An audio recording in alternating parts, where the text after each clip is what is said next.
बहन जी की बच्ची, जरा कोई पेन ढूंढ के दे। पता नहीं कहाँ गुम होते रहते हैं मेरे पेन। आपका डॉक्टर साहब तो गुम हो गया है, पर उनका पेन अभी गुम नहीं हुआ है। ये लो।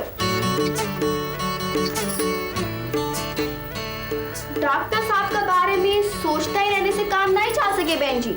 मेरी मानो तो कुसुम जीजी की सहेली का भाई जी से पता लेकर इसी पेन से एक चिट्ठी लिख डालो आपका डॉक्टर साहब को। क्या आपका डॉक्टर साहब लगाए रखी है? मैं कोई कंपाउंडर हूँ क्या उनकी? अरे मरीज तो हो ही सके है तू उसकी। मासी साहब, मेरा हाथ छोड़ दो आप। भाई तेरा हाथ पकड़ने को मारे को कोई बेताबी नहीं हो रही हमारी चिड़कोली। हमारे छोड़े रो जरूर है। कहता है माँ, ये जो प्रेमा मारे को अंगूठा दिखाती फिरे है ना, मैं तो उसको ही अंगूठा पकड़ूंगा। तेरी शादी की बात करने आई थी तेरी माँ से। मुझे नहीं करनी है शादी की बात। अरे क्यों नहीं करनी है शादी की बात? केवल बर्बादी की बात करते जाना है क्या? माँ साहब, ऐसी कौन सी बर्बादी करा दी मैंने? वो जो लोफर कुमार है उसके साथ घूम घूम कर बदनामी करवा दी हो कि नहीं? माँ साहब, किसी से दो चार बातें कर लेना कोई गुनाह है क्या? पराये मर्द के साथ घूमना फिरना हंसना गुनाह ही तो कहलाएगा ना। क्यों जी? बिल्कुल। ये पेन उसी लोफर कुमार का है ना? वो अपनी याद दिलाने को एक पुराना पेन छोड़ दे। वाह साहब वाह। माँ साहब, मैं शक्ति कार्यालय जा रही हूँ, शाम को वापस आऊंगी। अरे तो हुस्ना हॉस्पिटल का पेन लेकर क्यों जा रही है? क्यों? पराये मर्द का पेन लेके घूमना भी गुनाह है क्या?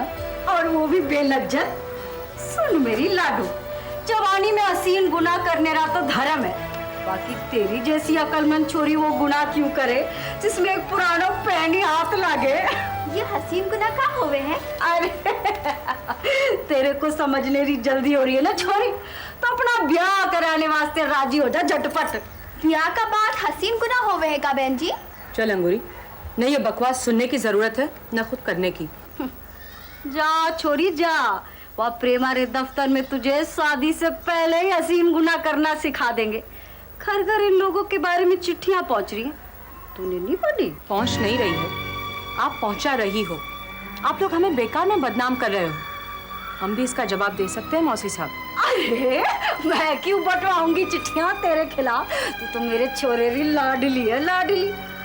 बाकी सुमित्रा रजेट तो पूरा बिच्छू है, बिच्छू। भाई छेड़ोगे तो डंक मारेगा ही। अरे हेतराम तो बेसी पावरफुल आदमी है, उसके खिलाफ मुकदमेबाजी करोगी तो तुझे बदनाम कर देगा, फिर शादी वो दिन नहीं होगी तेरी। माँ साहब, आप तो देवकी मौसी के साथ अपने मायके बिहार की पॉलिटिक्स के बारे में बात किया करो, मेरी शादी से ज्यादा दिलचस्प रहेगी।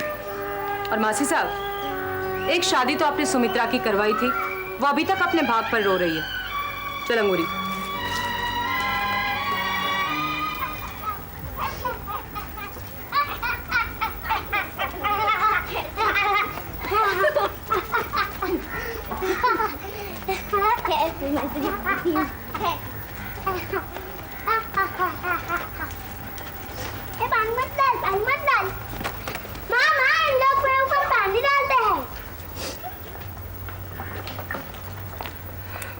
सुमित्रा बहन जी, क्या हुआ? इधर क्यों आ गई हो?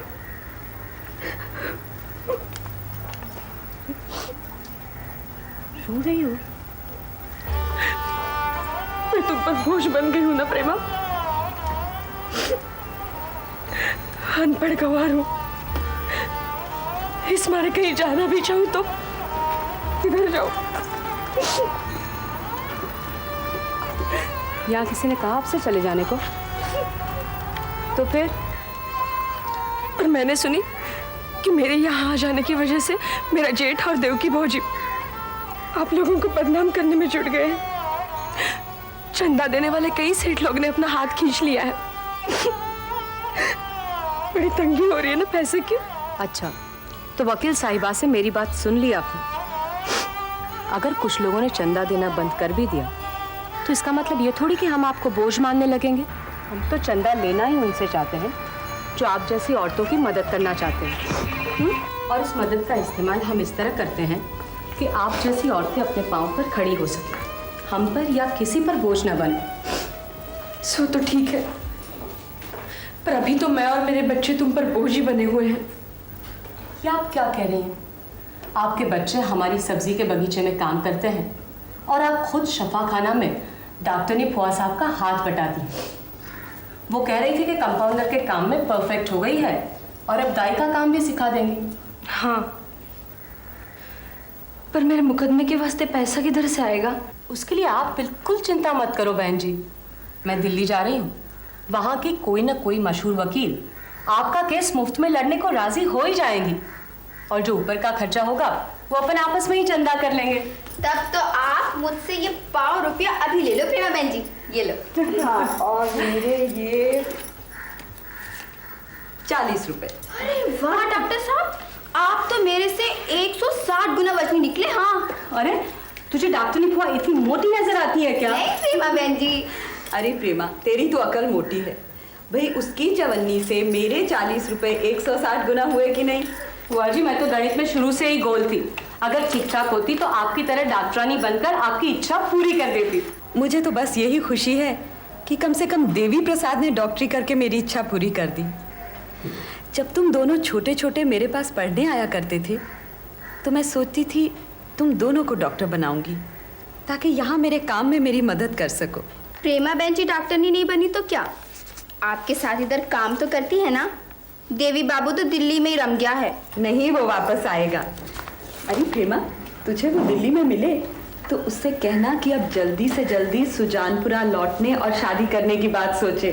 हमारी प्रेमा आखिर कब तक कुंवारी बैठी रहेगी? आप देवी की फिक्र भले ही करो फुआ जी, मेरी मत करो। ये तो अपनी फिक्र खुद ही कर लेंगी।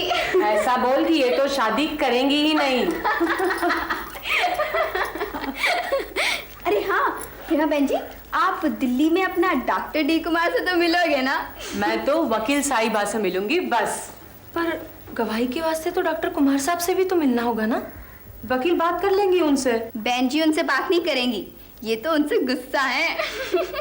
तूने ज्यादा बकवास की ना चोरी तो मैं तुझसे जरूर गुस्सा हो जाऊंगी। अच्छा सुमित्रा बहन जी, दिल्ली से आके मिलती हूँ। प्रेमा, एक बात थी। देवी भाई से ने कहा था कि वो हर महीना मेरे वास्ते पैसा भेजेंगे, पर नहीं भेजा। तुमसे मिले तो पूछ लेना। वैसे तो मैं पिछले 8 महीने से भेजता रहा हूँ प्रेमा। तुम्हारा मतलब है सुमित्रा बहन जी झूठ बोल रही हैं? नहीं, वो ऐसा था कि बाबूजी को हर महीने 150 रुपये भेजता था ना, उसकी जगह 250 भेजने लगा। सोचा कि 100 सुमित्रा को दे दिया करेंगे। सुमित्रा को अलग से नहीं भेज सकते थे, या कि तुम्हारी निगाह में सुमित्रा की कोई अलग हस्ती नहीं है? असल में मेरे को भाई साहब के बुरा मान जाने का डर लगा। फूलवती बुआ ने मुझे और तुम्हें दोनों को बचपन से निडर होने की शिक्षा दी है, फिर तुम्हें तो डरपोक कैसे होते जा रहे हो देवी? चाहता तो मैं भी तुम्हारी तरह निडर बनना हूँ प्रेमा, मगर क्यों? कोई तुम्हें रोक रहा है या रोक रही हैं? क्यों देवी, कोई टकरा गई क्या मॉडर्न बिल्ली दिल्ली में? दिल्ली में तो सारी ऊपर ही ऊपर की मॉडर्न देखी प्रेमा। तो असली मॉडर्न कहाँ देखी? सुजानपुरा में। कौन? तुम। मैं शुरू से ही तुमसे बहुत इम्प्रेस रहा हूँ प्रेमा। मुझसे? एक बात बताओ देव, दिस वुमन प्रेमा, ये सिर्फ नाम की ही प्रेमा है या कुछ प्रेम वेम भी करती है तुमसे? वो साहब, प्रेमा तो मेरी रिश्तेदार है। फिर साहब बोले, क्या रिश्ता है तुम्हारा उससे? वो साहब, सुषमा मेरे भाई साहब की साली है। मैं सुषमा तुम्हारे भाई साहब की साली कब से होने लगी देव? नहीं नहीं, मेरा मतलब था कि प्रेमा मेरे भाई साहब की साली है। हाय, कितना प्यारा और नाजुक रिश्ता है तुम्हारा उससे। तुम्हारे भाई साहब की आधी घरवाली यानी तुम्हारी पूरी। ऐसा तो कुछ नहीं है साहब। जिनका वैसा कुछ नहीं होता है ना देव, वही रेस्टोरेंट के लॉन में आंखों में आंखें डाले हुए बैठे दिखाई देते हैं। वो ऐसा था साहब कि हम तो सामने हाई कोर्ट में सुमित्रा मेरी बहन के वकील से मिलकर बाहर निकले थे, उसी के केस के बारे में बात कर रहे थे। How disappointing. मैं तो यही सोचकर खुश हो रही थी कि तुम किसी के साथ तो रोमांटिक बातें कर सकते हो। Excuse me. प्लीज विकी, चाकू को मिलो ना जिसको मैं। मुझे पता है यार कि इन दिनों तुम बिल्कुल करके हो। नॉट टू वरी, पैसे मैं दूंगी ना। Now you being totally unfair. Devi Prasad को मैं नहीं, मेरे डैडी बुलाते हैं। कम ऑन यार, तुम मुझे पसंद नहीं होते तो क्या मैं तुम्हें फोन करके डेट फिक्स कर रही होती? हेलो सुश, किससे डेट फिक्स करी बेटी? मेरी सहेली से। डैडी से बात कर रही थी। Okay then, bye, see you. Sush, तुम्हारी सहेली का नाम कहीं विकी तो नहीं? ओह कम ऑन डैडी, आप तो बिना बात शुबा करते हैं। जब से आपने उसे यहाँ आने से मना किया है, मैंने उसे टोटली ब्रेक ऑफ कर लिया है। Really? या सुश, मैंने तुमसे कितनी बार कहा है कि तुम और जो चाहे करो, तुम मुझसे झूठ मत बोलो। बट डैडी आप मुझे आए हुए 25 मिनट हो चुके हैं और मेरे आने से 10 मिनट पहले तुम देव को बाहर बिठाकर फोन सुनने आई थी। 35 मिनट तुम जिस सहेली से बात कर सकती हो, वो बिगड़े दिल उजड़े रईस विकी के अलावा और कोई नहीं हो सकता। और वो शख्स मुझे नापसंद है, और मुझे जो पसंद है वो बेचारा बाहर बैठा है। सॉरी देव, बैठो बैठो बैठो। हाँ, इस बीच गौर किया तुमने मेरी बात पर? हाँ सर, बाबूजी को तो मैं चिट्ठी लिख दूंगा वैसे ही, लेकिन सुमित्रा के मुकदमे से अपने आप को अलग करना मेरे लिए जरा मुश्किल होगा सर, क्योंकि वो प्रेमा से जुड़ी हुई है और ये भी प्रेमा से जुड़े हुए हैं। सोश, लेट मी टॉक प्लीज। बेटा बेटे, ये मामला बहुत सीरियस है। इसकी बहन जिस पर मुकदमा करने जा रही है उसका नाम है हेत्रा। मुझे पता है डैडी कि हेतराम अंकल ही इनके सिस्टर के जेठ हैं, और मुझे ये भी पता है कि वो बहुत डेंजरस है। लेकिन देव को तो समझाना ही बेकार है, क्योंकि ये तो उस प्रेमा के बारे में सीरियस है। ऐसी तो कोई बात नहीं है सर। ये प्रेमा है कौन? प्रेमा मेरे भाई साहब की साली है सर, और मेरी सिस्टर का मुकदमा उसके पिताजी और बुआ जी की संस्था शक्ति लड़ रही है। ओह सी, लेकिन फिलहाल तुम्हें इस झगड़े में पड़ने की जरूरत नहीं है। ठीक है सर। और क्या वो भी ठीक है साहब, जो मैंने तुमसे बात करके सुजानपुरा में फोन करके देवकी आंटी से पता किया था? क्या साहब? यही कि वो जो भी लेडी डॉक्टर है सुजानपुरा में, जिसने तुम्हें यहाँ पढ़ने भेजा, उसके मन में शुरू से ही प्रेमा से तुम्हारी शादी कराने की बात रही है। उनके मन की बात मुझे तो नहीं पता है ना साहब। तुम्हें अपने मन की बात तो पता है ना देव? सर, मैंने तो अभी शादी के बारे में सोचा ही नहीं है। लेकिन मैंने सोच रखा है। पहले तुम अपनी पढ़ाई कंप्लीट कर लो, फिर हम तुम्हारी शादी एक ऐसी लड़की से करा देंगे जो तुम्हारी तरह गैर दुनियादार ना हो। ठीक है सर, मैं चलता हूँ। सुनाओ, शादी का कहीं से कोई प्रपोजल आया ना तुम्हारे वास्ते, तो पहले मुझे जरूर बताना और अपने पिताजी को मेरी नमस्ते लिख लेना। अच्छा सर। देवी की चिट्ठी दे दी थी ना अपने बाप को? हाँ बाबा जी। तो फिर वो बात करने क्यों नहीं आया? वो देवकी ताई से बात करने गए हैं। जो बोला? ये उन्हीं से पूछो। मुझे ये सवाल निकालने दो जरा। ओहो, अभी तक तेरे से नहीं निकला। मैं तो मुंह ज़बानी हल कर देता था ये सवाल। अभी अभी तेरे को इतना समझाया, कहाँ ध्यान था तेरा? इनका ध्यान फिल्म की हीरोइनी में था साहब जी। तू फुटरी अंगूरी, मेरी पढ़ाई डिस्टर्ब मत कर। एक बात बाबा जी से बोल दो और एक बात तुमसे, फिर मैं खुद चली जाऊंगी चुपचाप। हाँ ठीक है जल्दी बोल। बाबा जी, पहले मैं तुम्ही को बोल दूं राजू भाई जी, ये फिल्मी फोटो वाली किताब है ना, इसको आप फौरन लौटा दो, नहीं तो आज भी किराया भरने पड़ जाओगे। हाँ तू ज्यादा बके मत आ। बाबा जी से जो कहना है कह और मुंह काला कर अपना यहाँ से। हाँ बाबा साहब जी, वो सुमित्रा बहन जी ने पूछवाया है कि दिल्ली से देवी बाबू साहब की कोई चिट्ठी मिली क्या आपको पीसा के बारे में?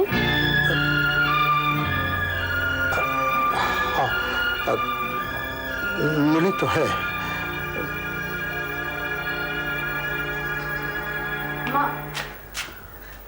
माँ मैं अभी आती हूँ बाबा जी से सुमित्रा की बात करके। तू क्यों जाती है? सुमित्रा अपने आप बात कर लेगी, और तुम लोग को हेतराम से मुकदमा लड़ने की कोई जरूरत नहीं है। जरा सुन मेरी चिड़कोली, ये बहस मुबाहिसा कोर्ट कचहरी हम औरतों के लड़ने के हथियार नहीं है। हमारे हथियार तो है तिरछी चितवन और तिरियाहट। हम लोग बहस नहीं करते, बस रूठ के बैठ जावे। मुझे आपसे कोई सीख नहीं लेनी है मौसी साहब। मगर फिर भी सिखाना समझाना मेरा फर्ज है, क्योंकि मैं सुजानपुर और सबसे सियाणी औरत हूँ और मेरा छोरा तुझ पे फिदा है। तो मेरी सबसे पहली सीख तो यह है कि जरा अपनी जबान और चेहरे दोनों का रूखापन थोड़ा कम कर। जवानी में भी बूढ़ी जैसी दिख रही है, थोड़ा सजा संवरा कर। अरे हम कहती हैं प्रभु ने जरा हमारे बाल सफेद कर दिए, नहीं तो अपनी बेटियों से ज्यादा जवान तो हम दिखते।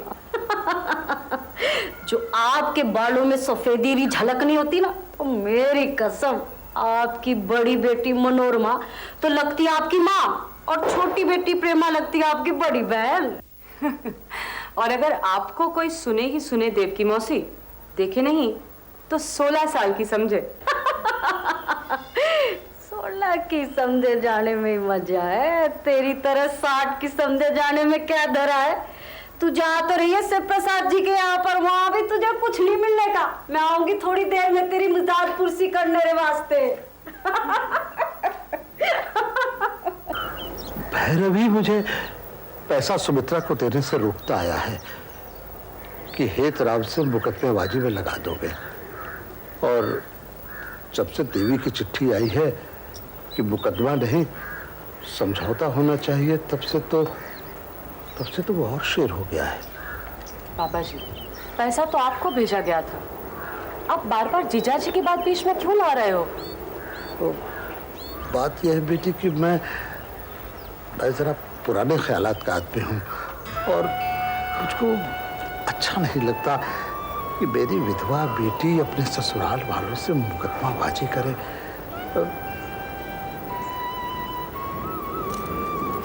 माफी चाहती हूँ बाबा जी। क्या आपके पुराने ख्यालातों को विधवा बेटी का घर से निकाला जाना ठीक लगा? आपकी बेटी और पोतों की परवरिश हमारी संस्था पिछले इतने महीनों से कर रही है, और आपने एक पैसा तक नहीं दिया। इससे आपके पुराने ख्यालातों को खुशी होती है क्या?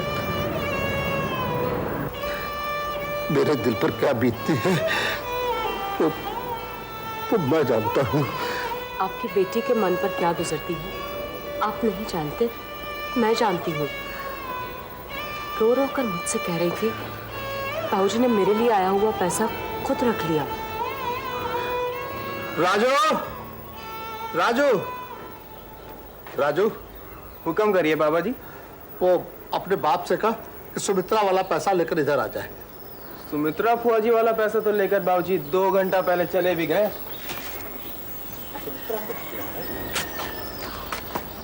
सुमित्रा के पास गया है?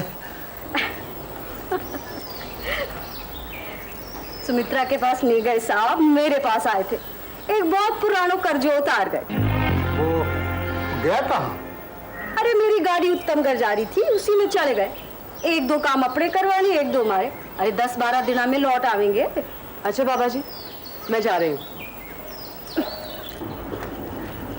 मुकदमा मत ही करना, वरना कोर्ट कचहरी में भी वैसी हारेगी जैसी यहाँ हारी। अरे नारी के लिए नारीबाजी करना छोड़ के हमारी बहू बन जा तू। अरे हम दोनों मिल गए ना तो इस सुजानपुरा क्या सारी दुनिया को इस उंगली पे नचा देंगी। मैं मर भी जाऊं मासी साहब, मुझे आपकी बहू बनना मंजूर नहीं होवेगा। अरे तेरी इन्हीं अदाओं पर तो मरे हमारा बेवकूफ छोड़ा, और तेरी यही अदाई तेरी जीजी के कुनबे को ले डूबेगी।